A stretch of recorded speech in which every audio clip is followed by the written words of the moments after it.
आज हम सुनते हैं कि जी कोई वंडर बॉय आएगा और वो आके मईशत ठीक करेगा और हुकूमत के ऊपर भी प्रेशर है एस्टैब्लिशमेंट की तरफ से। नाजरीन, मुल्क में आजकल एक नया मौजू ज़ेर बहस बना हुआ है। वोटर एज 18 साल से 25 साल पर करने पर हुकूमत का गौर है। अगर हम पाकिस्तान की तारीख में जाएँ तो पहले ये एज 21 साल थी, लेकिन 2002 में परवेज़ मुशर्रफ ने इसको 18 साल कर दिया। और अगर आज की सूरत हाल में आप इस सारी चीज़ों को देखते हैं तो PTI का जो वोट बैंक है वो ज़्यादातर यूथ के ऊपर मुश्तमिल है। पाकिस्तान की 60% जो आवाम है वो यूथ है, 30 साल की उम्र से कम है। और 18 से 25 साल के दरमियान जो लोगों की तादाद है वो 2,47,00,000 है। बिल्डर की 2024 की रिपोर्ट के मुताबिक KPK में सबसे ज़्यादा यंग वोटर्स रजिस्टर्ड हैं।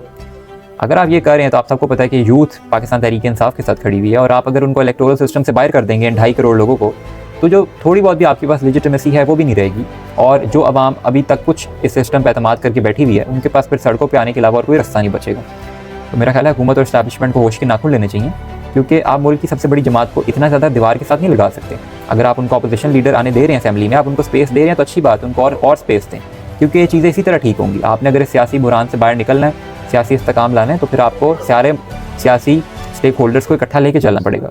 मुल्क कभी भी इस तरह तरक्की नहीं कर सकता। आज हम सुनते हैं कि जी कोई वंडर बॉय आएगा और वो आके मईशत ठीक करेगा और हुकूमत के ऊपर भी प्रेशर है एस्टैब्लिशमेंट की तरफ से कि आप परफॉर्म नहीं कर रहे। भाई परफॉर्म कैसे करेंगे जब इन्वेस्टमेंट्स ही नहीं आएंगी?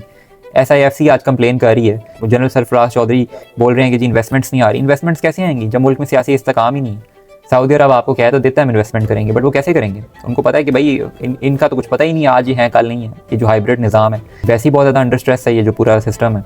और मज़ीद वो डर के मारे कभी 12 सूबों की बात कर रहे हैं, कभी असेंबली की मुद्दत बढ़ाने की बात कर रहे हैं 28वीं आईनी तरमीम में।